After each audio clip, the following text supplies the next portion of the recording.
So there's this 10-part documentary that has been released on Netflix called The Last Dance. Now, the language and the subject matter in the documentary would not always be considered wholesome, so if you decide to watch it, keep that in mind. But the story is the story of one of the greatest basketball teams ever assembled, and that is the Chicago Bulls of the 1990s. The Chicago Bulls won 6 championships in a span of 8 years, and they were led by the GOAT himself, Michael Jordan, who was the key figure in all 6 of their championship runs. When I was a teen, Michael Jordan was one of the biggest sports figures ever. In fact, one of the most famous people on the planet. And so he represented different companies, and Gatorade, the sports drink company, had this wonderful campaign where they used Michael Jordan, and they came up with this campaign called Like Mike. And so the song on the commercial was Like Mike, if I could be like Mike. And the idea is that if you could be like Mike if you drank Gatorade. And so it influenced everybody. Like, it went from not having anything to drink at sports whenever you played pickup sports to everybody had a Gatorade with them. In fact, you always had to stop at least once and get a Gatorade along the way. Or I would see people, in all honesty, I myself would do this. When you go out to eat somewhere, if Gatorade was something that they offered as one of the soft drinks, we would order it. Because while you're eating, you need to replenish. And so we would drink Gatorade. In fact, even 7-Eleven had a Gatorade Slurpee that people would drink like crazy. It was one of my favorite flavors, that lemon lime Gatorade Slurpee. And so as people, we become enamored with greatness. And it doesn't even matter if the skill or the ability of greatness is even meaningful in some substantial way. We're drawn to it. But what we're drawn to even more, and what's more important, is the story of how people get to greatness. I think that's where we relate to in a deeper sense. And in fact, the more struggles that they have to get to that level of greatness, the more we relate to that story. I don't know what it is, but think about it. Why do we embrace the story of the underdog? That's probably a great discussion question for us to get into a little bit later. And in fact, when we do the discussion, you might find that question there. So as we continue on with our story of Bridging the Chasm, we're going to look at the story of Esther. The story of Esther is found in the Hebrew Bible under the name of Esther. And this is a story of not one underdog, but actually 2, Esther and Mordecai. Esther is a great rags to riches story. She is the orphan girl from a small foreign nation who was raised by her cousin, and she ascends to be the queen, and ends up saving her people from a planned genocide. And so she's a star in this story. And then you get to Mordecai, and Mordecai was a lowly palace gatekeeper who was guarding the palace gate, and he ran into difficulty with Haman, one of the most powerful people in the story, the second most important man in the land. And he challenged Haman to a point where Haman had planned his destruction and the destruction of others. And in the story, we see Mordecai actually defeat Haman and all of Haman's plans and rise to the same position that Haman was at. And so a couple things that you need to know is that the story of Esther is extremely unique in the Bible. And this is why, is that God is not mentioned directly in the story at any time. And so this forces you as a reader to read it differently than some of the other books in Scripture. It forces you to find God in the shadows, to look for Him working behind the scenes. And so just before we get into reading and retelling the story, I want you to split into your groups and have some discussion time. And I've got some questions here for you. The questions are this: why do we embrace the underdog story? Where does God seem absent in your life? And where have you seen Him working behind the scenes? So we're going to give you a few minutes to just discuss those questions in your groups. So you were in these groups earlier. during the free discussion time, and so we want to just allow you to go back into those groups. So instead of retelling the story chapter by chapter, we're actually going to retell it through the eyes of the characters. And so the first character that we are going to explore here is King Xerxes.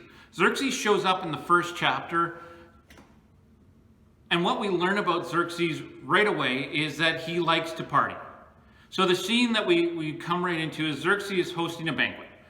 And he's got this party just going on, and all the nobles are there and all the important people are there. And as Xerxes continues to celebrate into the night, to the point where he would have really benefited from Red Frog's intervention at this point, he decides that it would be a really good idea to summon his queen to come and dance for the guests. Now, some commentators actually indicate that this was not just, hey, come and just see how beautiful my wife is, but more of a striptease in this that would actually have humiliated his wife. And his wife, the queen, Vashti, whose name literally means beautiful, says, no, Xerxes, go home, you're drunk. Literally, you're way too drunk for this. Now at this, Xerxes flies into a rage, and we see his temper come out. We also see the influence that the nobles have in his life. And they convince him that at this point, he cannot allow Vashti to talk back to him. It would have been bad for the kingdom. It would have wrecked their own home situations. And so they've convinced Xerxes to get rid of her as the queen. And so he does. He's heavily influenced by his nobles. And we will see this pattern through the rest of the story. The main noble that actually shows up in the story, he's not mentioned in the first chapter, is Haman, whose name literally means the magnificent one. Now, he was the chief minister, or the prime minister, and answered only to the king. He was also an Agathite. Now, it means nothing to me either, except for this, that the Agathites were actually descendants of the Canaanite nations. Now, the Canaanites, if you look way back through the Old Testament, they were the ancient sworn enemies of the Israelites. And there were centuries of conflict and strife and revenge and hatred between the Canaanites and the Jewish nation. And so we see Haman, that he is actually the true villain in this entire story. And he was portrayed as a power-hungry, egotistical, cruel official. In fact, he demanded that whenever he went by someone, that they would bow to him because they were not worthy of looking him in the eye. In fact, that they needed to honor him. And most people did, except for Mordecai. The lowly palace guard, he decided that this was not something he was going to do. He's quoted as saying, I bow before my king and my God. This made Mordecai public enemy number one. And so Haman decided that he could kill two birds with one stone, quite literally, and he could get rid of Mordecai, but also avenge centuries of violence if he was able to destroy the Jewish people. And so he unleashes this diabolical plan to eliminate Mordecai and the Jewish nation. All the men, all the women, all the children were to be exterminated and destroyed. He convinced the king that the Jewish people were to be feared, that they were a cancer to the empire, and that if they were allowed to live, that they were going to cause so much disruption in the empire that Xerxes would have no end of headache and pain.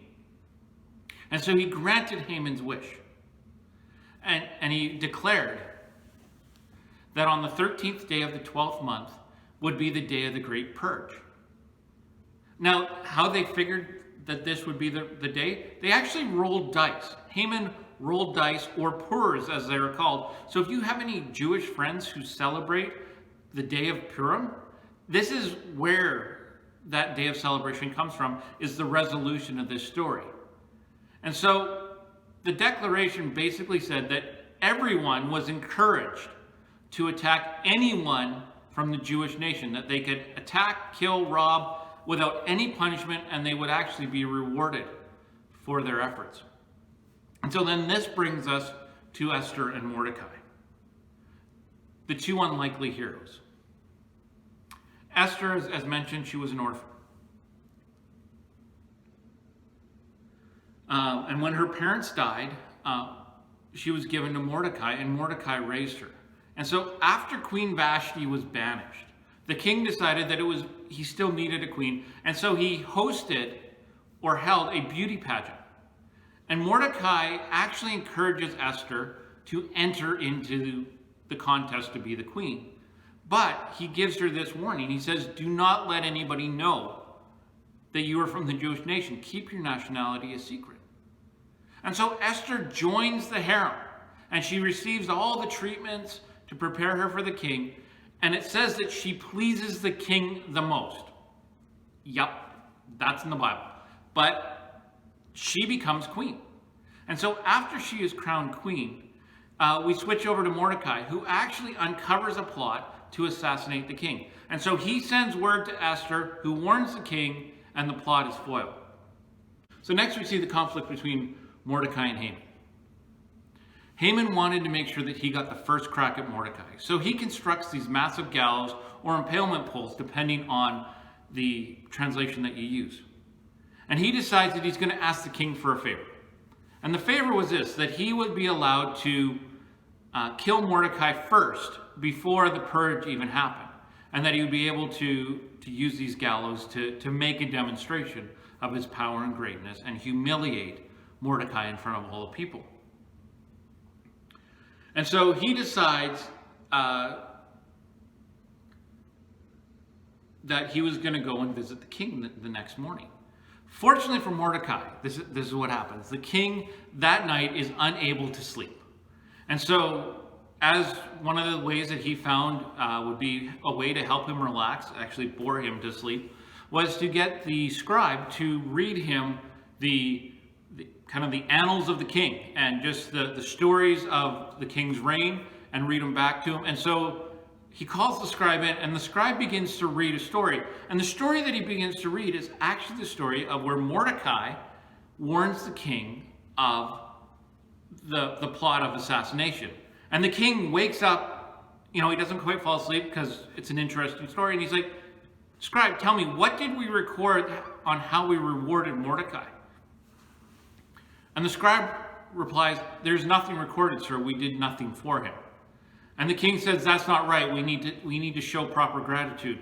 And so he goes, remind me in the morning that we're going to deal with this. And so the king gets up, Xerxes gets up, and he's like, okay, let's do something for Mordecai. And as he is trying to think what would be great to do, Haman shows up to ask for his favor. And the king greets Haman warmly, and Haman starts like, King, I've got this favor. And the king says, great, we'll get to your favor.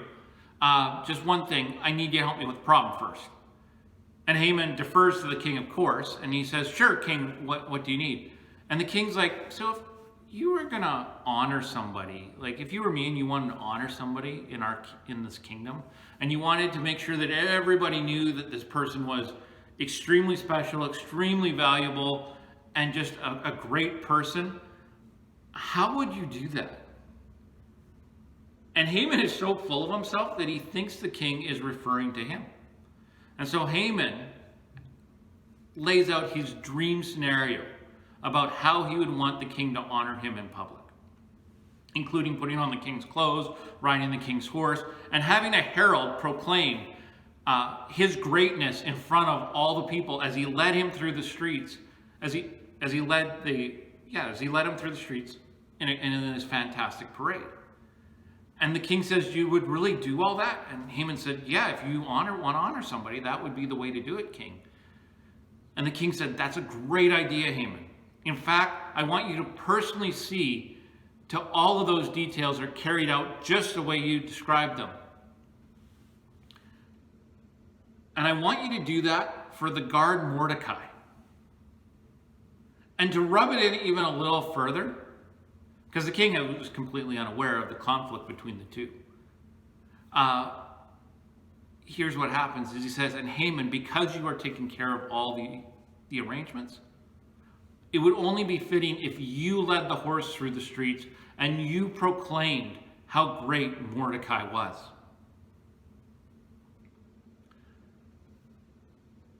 At the same time, through this story, we see Mordecai and Esther trying to figure out how to save their people.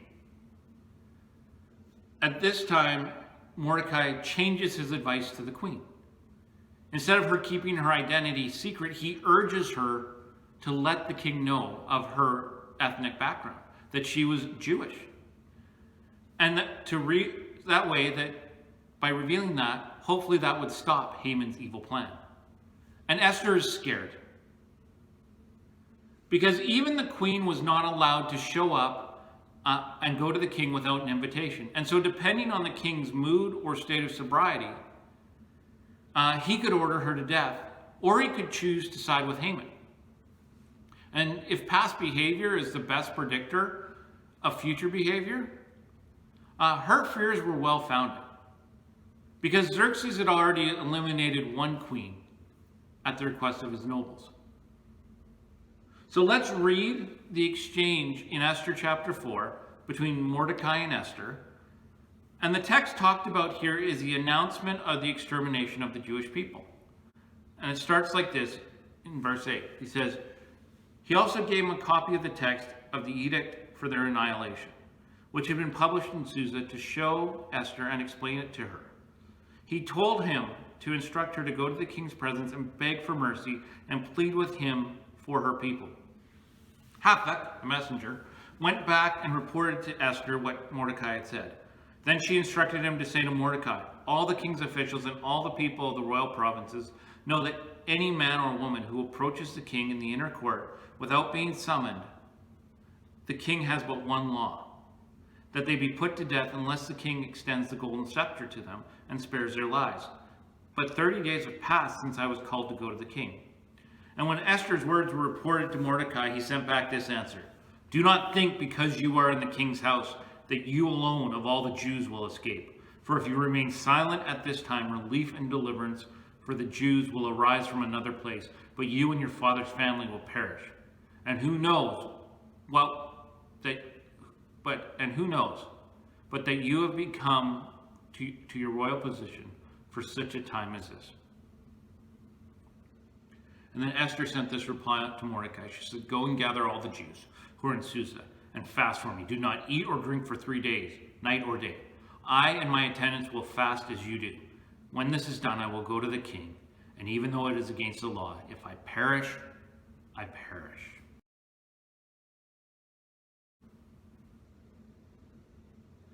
Here are the lessons that I want you to work through.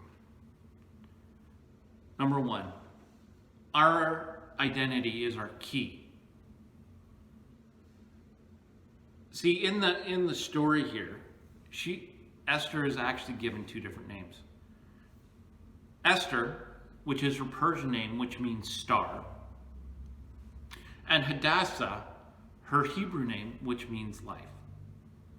And so as queen, she actually had an internal struggle of which name she was going to personify. Was she going to be the star, the beautiful queen, up above her people, disengaged from them, but beautiful, admired, but not willing to intervene and ignoring them and their plight? Or was she going to bring life? Was she going to choose to risk her life in order to save her people? And as we read, she chooses to bring life. And when we see her story, we see our own story in this. We face the same choice. The Message translation of the Bible records Jesus' words in Mark chapter 8.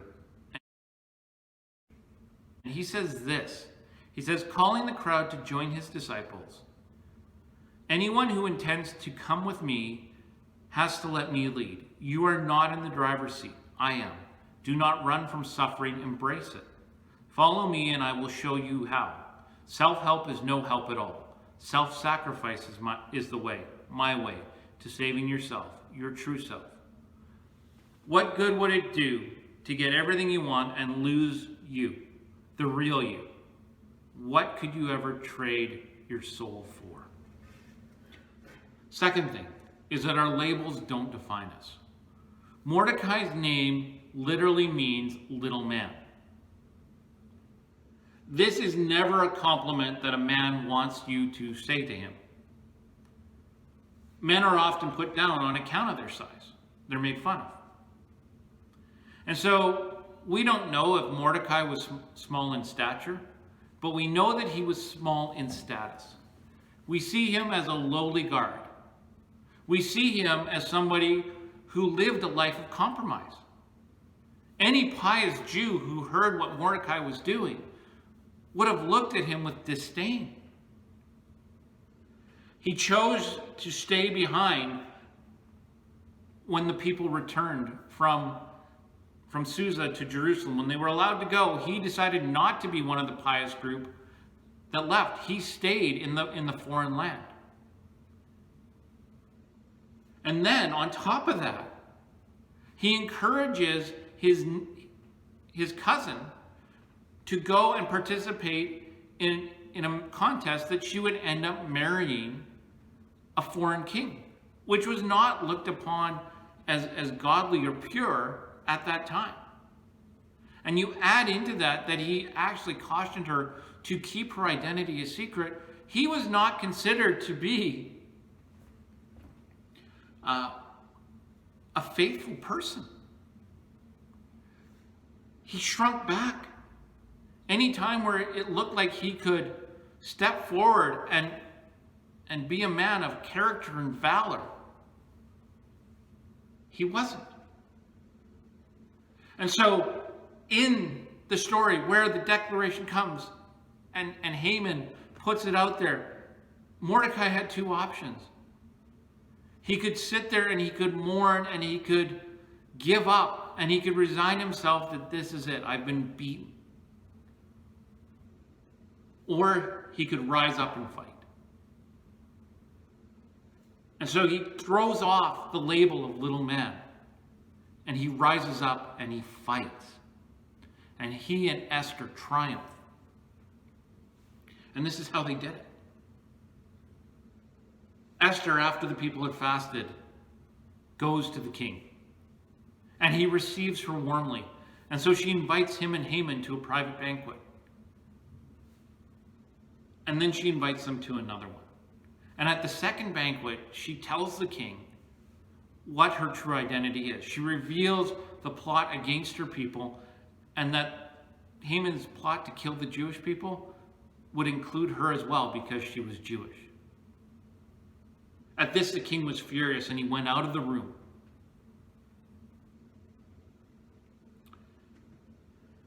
And Haman goes over to the queen, who is reclining on her seat as the custom, and he begs her for his life, that she would intervene. And as he is doing that, he is so impassioned that he falls over on top of her. And just as he does that, the king walks in. And so this enrages him further. And he decides right then and there that Haman is done. And so you remember those gallows that Haman built?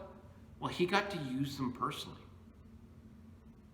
And so with Haman out of the way, Mordecai is appointed as prime minister. And to help the king devise a plan to save the Jewish people. And Mordecai's actions actually impact generations to come.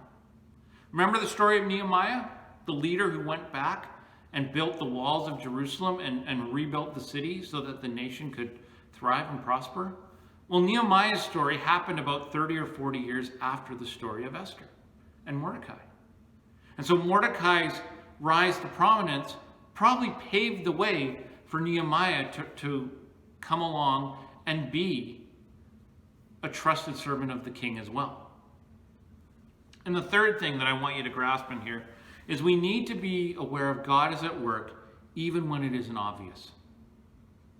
So in the story, we can see where God is at work, even though he's not named and it's not obvious. We see Esther becoming queen. God worked behind the scenes.